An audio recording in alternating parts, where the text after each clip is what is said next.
Hello and welcome to today's Almost Daily Devotion. We are in Acts chapter 9 and we're going to start with the 4th verse. And it goes like this. He fell to the ground and heard a voice say to him, "Saul, why do you persecute me?" "Who are you, Lord?" Saul asked. "I am Jesus who you are persecuting," he replied. "Now get up and go into the city and you will be told what you must do." The men traveling with Saul stood there speechless. They heard the sound, but did not see anyone. Saul got up from the ground, but when he opened his eyes, he could see nothing. So they led him by the hand into Damascus. For 3 days he was blind and did not eat or drink anything. So, Saul has what we call the road. This is literally the road to Damascus moment. I don't know, you've probably heard people say that in real life. Talk about that road to Damascus moment, that moment where they realized that their life is not working the way that it's set up currently. They need to do something different. And Paul's road to Damascus moment was not voluntary. It wasn't something that he sat and discerned over time. It wasn't a self-help book situation. It wasn't an awareness that life was going out of control, away from where he wanted it to be. Saul's road to Damascus moment is literally God reaching down and hitting him upside the head. "Saul, wake up. You're persecuting me."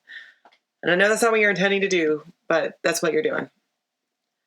And it's interesting because we think that we are in charge of our change. That when those awareness moments come to us, it's because we've done something to think about and discern and decide if we need to change. I realize that I've done this and this and this wrong, and I realize I need to change. And we think it's all because of us. That we're the ones who figured that out. We're so smart. And the truth is, I think that we all have little itty bitty road to Damascus moments all the time in our lives, where we have come to a crossroads, to a point in the road where we realize that we're not doing as good a job as we think we are. We're not as awesome as we think we are. And it's different than always thinking that you're not awesome.